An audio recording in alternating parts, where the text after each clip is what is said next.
Welcome back to the NABF podcast, brought to you by the Baseball Bluebook. I'm your host, Eric Wilbenaw, the president of the Baseball Bluebook, and today we have a special guest with us, Coach Clint Helton with Maryville College. Clint, how are you today? I'm doing well. How are you doing? Doing fantastic, man. It's a great time of the year. A lot of things happening that people don't really know in the baseball world, right? A lot of the collegiate baseball's over, but man, it's a lot of things happening over the summer. So excited to talk to you about your program and just kind of what you do in the summer months. But first of all, I want to encourage everyone that is on or listening to make sure that you are subscribing and you are liking these programs. If you're on YouTube, you can also catch us on any audio platform that you follow. But we're excited to have head coach Clint Helton with us. Clint, let's start with kind of a quick introduction and your journey to being the head coach at the Maryville College. So, I really kind of realized when I was junior, senior year, I'm an alum. I went to Maryville College as an undergrad. Junior, senior year, started to realize I want to get into coaching. Was in teacher licensure program here. Thought I was going to go into, high school coaching, but then realized quickly, I thought college level, I wasn't ready to be done with it yet. So coached high school for a year, and then took a volunteer assistant position at St. Andrews University in North Carolina. I was there for one season. Was fortunate enough to coach some summer ball, kind of there in between in one of the original beach leagues. Then that kind of led into a graduate assistant position as a pitching coach at Union College in Kentucky. And then it brought me back to Maryville in 2014. I was assistant coach, pitching coach for the first 4 seasons, then moved into an associate head coaching position in 2019. Alumni, I'm sure that that sits well with you. I mean, that's got to be a kind of as a younger person, college student, and kind of a dream. When did you when as you went through that journey, was that always kind of the back of your head of, man, it'd be really great to coach here, or it didn't matter to you? No, I really never thought about it, to be honest, because not only am I an alum, I grew up about 20 minutes down the road. So going back to home. So back in 2014, when Cody Church became the head coach, I was like, he and I grew up together. We didn't go to the same schools, but playing against each other, played some travel ball together, and then playing against each other in high school. We had kind of kept up, and when he got the head position, I said, man, I would really like to be your pitching coach and assistant coach. Nice. To be able to coach in my alma mater. So just doing that as an assistant, and then to do it as a head coach, it's very rare and few and far between. To do that and to do it in the community where I grew up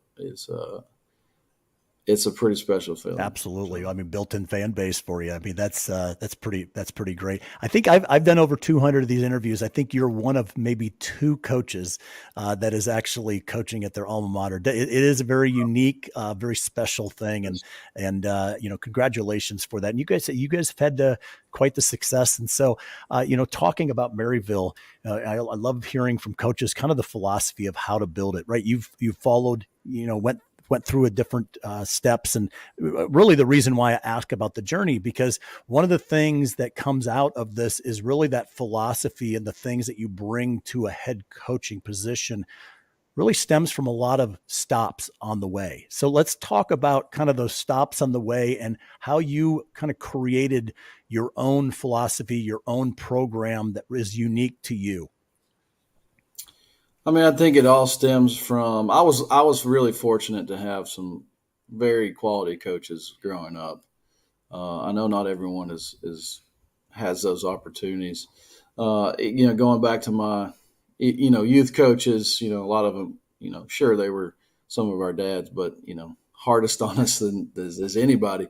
But as you're getting older and getting into high school, Robbie Bennett at Heritage High School, I mean, he's one of my biggest mentors in the game. He coached me obviously through high school, but then allowed me to coach with him in summer and for his high school team for a year, and still have a very good relationship with him.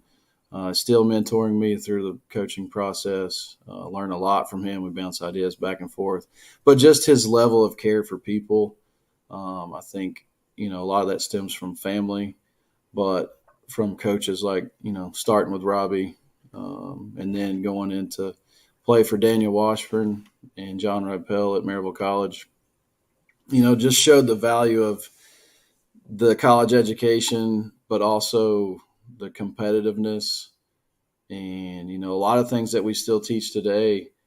I mean, it's so simple, but focusing on process over results and controlling the controllables. I mean, that is something I think Wash hammered into our heads every single day, and then learning the competitiveness from Coach Rappel as a pitching coach. And then, going into the guys I met with St. Andrews, Andy Fox, who's the head coach there now. Greg Getz was the pitching coach at the time. So I just tried to be a sponge, learning along the way, and then working for Bart Osborne at Union College in Kentucky, very successful coach there. I think he really helped me in terms of planning and being organized and, the competitiveness that he brought to the table. And then Daniel Fruto, who was our hitting coach, recruiting coordinator at the time, still have a great relationship with him. Just built some foundations for what it's like not only to be competitive on the field, but how to control and build culture. I think has been some big stuff. There's so many more along the way too. It's crazy to think about it now, but in 2013, coached in the Beach League. I was a pitching coach, actually with Tyler Gillum, who was the head coach at Savannah Bananas now. But he and I had a great working relationship, very focused on being competitive. He's small town Oklahoma. I'm kind of small town Tennessee, very blue collar mindset of people, but just love baseball, love the game, love impacting people, and the connections and relationships I've built from then on. And, I could go on and on about people in the game that have developed it, but those are some of the stops. I love it. For sure. I love it. It's you mentioned a number of things, and I'm going to get into a couple of those. But I guess the first one is you talked about the processes and the controllables. These are things that, like you said, those are kind of these ideas and these terms that you've learned through your journey. Talk specifically about what that means. Because it's easy to talk, right? It's easy to hear those things, process, right? It's easy to say, go through the process, focus on the process versus the results, and then the controllables. Kind of talk about what as you became the head coach, as you've kind of grown into the position, how has those things gone from catchphrases to life directional, ideas that have helped form who you are? Yeah, I mean, and I think it happens in any sport, but we know in baseball because it's a very challenging game, especially on you could say it, offensive side, on the pitching side. If you're focused on, well, what's the strike zone going to be like? What are conditions going to be like? This guy has a wipeout slider, or this guy's a very good hitter, whatever it may be. I think things translate to life very well. So, those are, we can control our attitude, our effort, being a great teammate, being a great dude off the field, being a relentless competitor. So those are things we talk about, and really something that's came to mind over the last couple of years is, to not be a victim, a victimless mentality. And victim can mean a lot of things. So I'm not taking away from what victim means, right, in a sense. It's more of being confident in yourself and not allowing an outside factor to manipulate how you play or how you react to something. That's good. Not a victim as much as, things happen in this world, becoming victim, right? I'm separating those two. But being a victim to, hey, you got a bad call. Okay, it's going to happen. Yep. Maybe a guy made a great play, great call. those sorts of things. And I don't want our guys to be so reliant on outside factors. So that's kind of what control the controllables is for us. And then that goes to the process of, winning and losing is going to happen. We can't always control that. If we put our best foot forward and we go out and play with the confidence of what we've prepared to do, we might still lose. If we start chasing results of winning or results of batting average or results of extra base hits or OPS or opponent batting average, if we're chasing results, we're not seeing what the process is. The process for us is the daily work to prepare us to compete on game day. And that includes, weight room. It includes being on time. It includes being a good teammate. It includes being competitive, controlling the controllables, so we can adjust what the process is. Hey, if our BP, if we feel like we're late in game or we can't hit breaking balls or teams are beating us with a certain pitch, we can control the process of how we're going to prepare for that pitch. So to us, that's kind of what process looks like. If a guy's struggling with, throwing his off-speed strike percentage, or he's allowing too many free bases, we can control the process to get him to be more efficient on the mound. That's good. I love it because I was sitting here thinking about you kind of tying the victim mind, mentality to the process and control the controllables. Really, it has to do, we all lose, but we can have a loser mindset or we can have a winning mindset. And it's really the same thing. We are all victims of something. Something is going to happen to us, but it's the mindset of being able to go through the process, right? And go through the, controlling the controllables. So I appreciate you bringing that up, Coach, because certainly there is something to be said with the victims, but it has to do with the mind of what we're going to do and how we're going to move forward rather than being stuck in where we can't be productive. We can't, sometimes you get stuck in those areas and it's really has to do with what's between the ears that gets you out of that. And I really appreciate coaches' mindsets and what they're trying to bring to the table. I love that you coached at the Beach Collegiate League. Love those guys. I mean, the Savannah Bananas you brought up, a lot of really neat things. This podcast is really about the NABF, which is another amateur organization, brings a lot of postseason, tournaments and showcases to the table. What is your relationship with the NABF, and what has it done for your program and you as a coach throughout your career?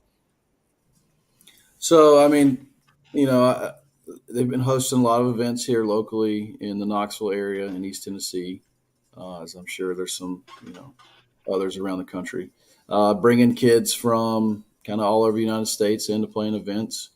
There's a World Series every year, usually held in Knoxville, Tennessee. And Buzz McNish, who has coached at several different high schools in the area. Buzz is an alum of Maryville College. He and I have worked well together over the last few years. We've hosted some of their events in the past. So getting student athletes to campus, you just never know who it might be that comes to campus. So if we can showcase our campus, it's another benefit and plus to doing it.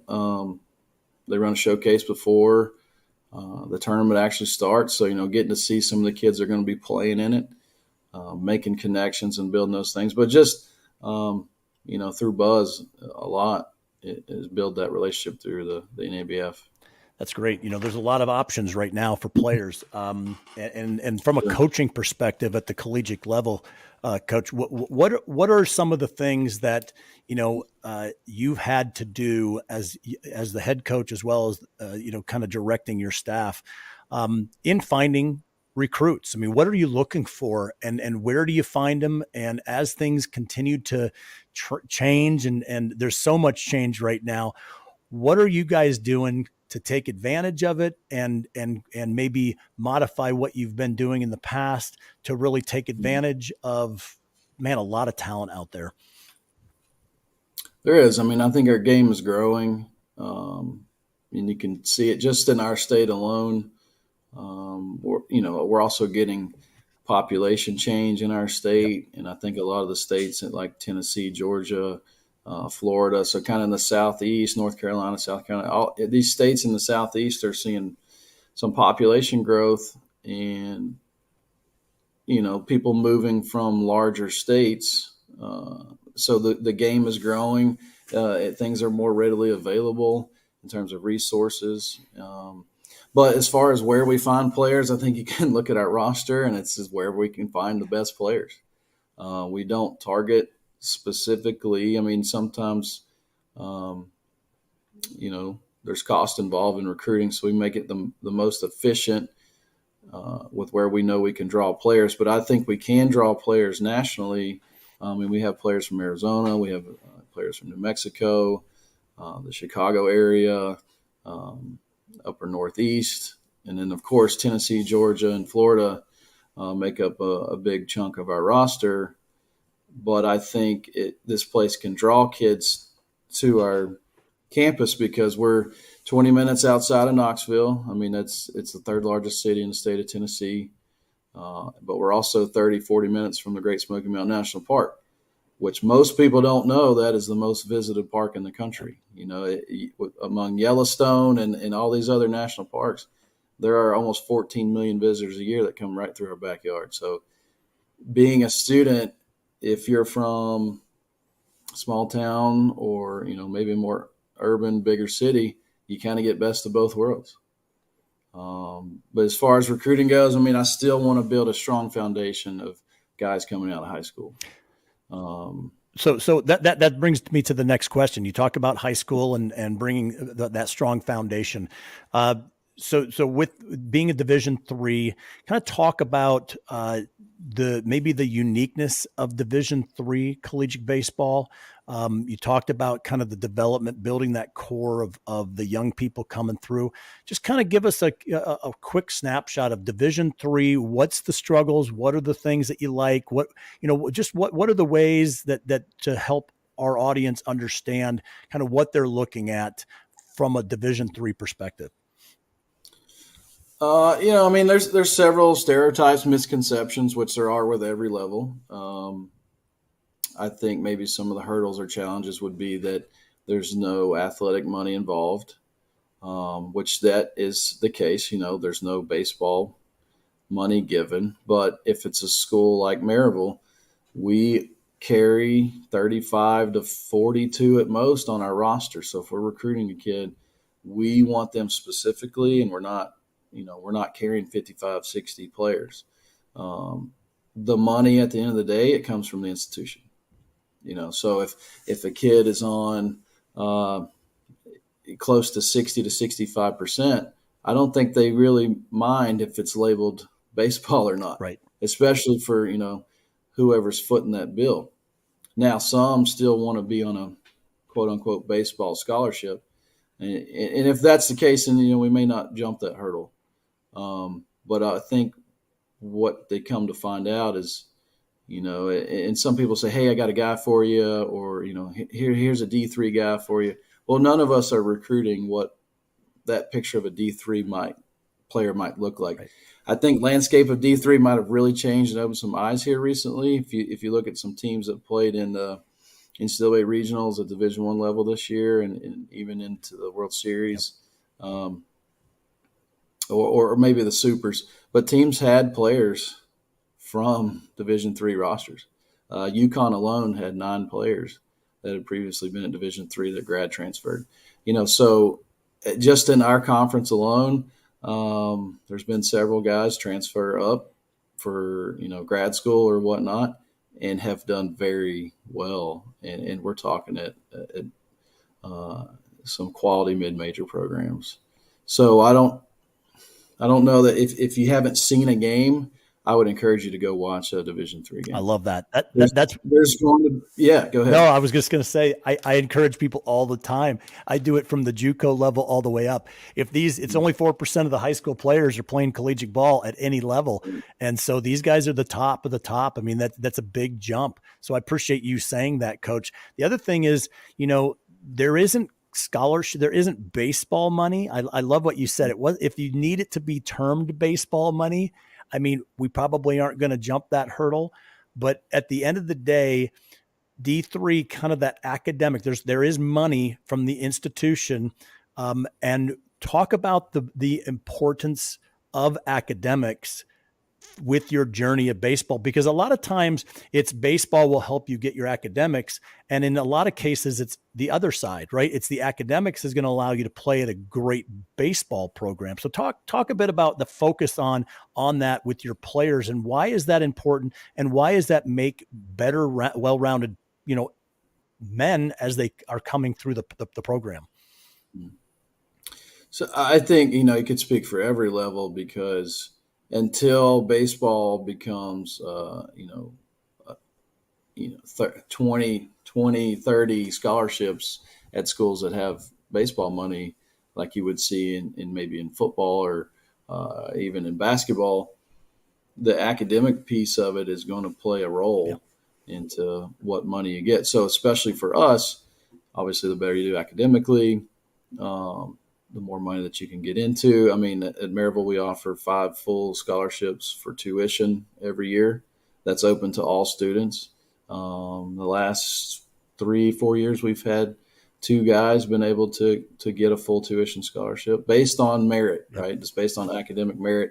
I mean, these guys are 4.0 GPAs or higher. They've scored 30, 32 or higher on the ACT score. So it's just about finding those pieces that are going to fit well, that have given themselves a chance to earn more money. That's great. And so, I mean, at the end of the day, I mean, it's institutional money, regardless of what you want to call it. It really doesn't matter at the end of the day, right? It's not to the one writing the check. Exactly. So let's talk about Maryville. You talked, it's 20 minutes out of Knoxville, right there by the Smoky Mountains. I mean, absolutely beautiful out there. I've had the opportunity to travel out there, play golf, so many great things. Talk about Maryville just from the university perspective. What outside of the baseball program, and I'm telling you what, you guys need to check out the program in the Baseball Bluebook app, videos of the tour of the facilities. This is a really, really nice program. I mean, the coach has done a nice job. It looks and feels like the institution really supports baseball in general. So talk about the support you get from the administration, and really what can kids what can they expect at Maryville? I mean, what's the atmosphere like? What is it? What do you love about it, and what really draws kids to go to Maryville? So, I mean, I think starting institutionally, I mean, the college has been here since 1819. So if you go through history, just in Tennessee alone, or, U.S. history, a lot has happened throughout that time. And, it's been one of the few schools that has been able to last. But, I tell people this all the time, and we have some beautiful buildings, and we have a beautiful campus. We have the largest green space within the city limits. We have 150 acres on campus that's untouched, and that's used for recreational use with trails and those sorts of things. We can get into that. But what I'm getting at is, at some point, the buildings need repair, or they need construction or new buildings, and those are great, and we've done those. We've done a great job of maintaining and building new things. But the people is what keep Maryville going. That's great. And I tell them all the time, and for us in baseball, we have a beautiful facility. We have a $1.5 million locker room that would rival most programs at any level. But playing here and being an alum, I don't take that for granted. So, our guys, every day there's 2 guys that help maintain and clean and put things back in order. And each player has their own responsibility to maintain their area. So we take care of it. But at some point, these things are going to be, unfortunately, in a landfill somewhere. The people have to be what drives the place. And so I think that people here at Maryville, they care about us as individuals. And it's not just baseball. Across the board, our athletic department is extremely supportive, from the administration down up to the president's office. Um, you can feel the support here. It's a winning culture at Maryville. Just this year alone, 7 teams won in our athletic department, 7 championships alone. We played for 9, we won 7. Wow. So it's not just baseball. So when you have a culture like that, and our athletic director, Sarah Quattrocki, she puts a huge emphasis on the whole aspect of what it means to be a student athlete. And I think that goes directly towards our players. They see those resources for mental health performance. They see it for strength and conditioning. They see it for academic support. They see it for game day experience and travel. And so when you have all those things, the standard, the bar keeps getting raised higher and higher. And it's really about how do we maintain that level, that standard, and how do we keep raising the bar? So I think a lot of people are here on board with that culture. That kind of goes back to breeding the right culture for the process, because that might not always mean that we win, Right. but it's going to give us a really good chance because everybody loves to compete, and we see people that support us and have our back, that show love and care, and how could you not want to just sell out for it? And I think Maryville's a place that you can do that. You get that support from your faculty in the classroom. I mean, it's just very community, family type atmosphere here. That's great. We were with head coach Clint Helton with Maryville College. You can find all of his information in the Baseball Bluebook app. It's free to download. You can build a free profile, and you can search Maryville College. Again, all the contact information is there for Maryville. Coach, it's been an honor talking with you today. Appreciate your support of the NABF, and I believe that you or your staff will be attending the showcase and tournament this year. So excited to hopefully meet you. I'll be out there. Yep, and we're going to be doing some media stuff, and really excited to promote and help the NABF kind of really their kind of their mission, right? Provide a high quality, low cost opportunity for these players, and they're doing it the right thing. I always tell people it's the oldest amateur league still in operation. So these guys are a bunch of they're volunteers. They're non-paid volunteers that are really keeping the thing going. Coach, I appreciate, again, thank you very much for joining us, and you have a good day. Thanks, sir.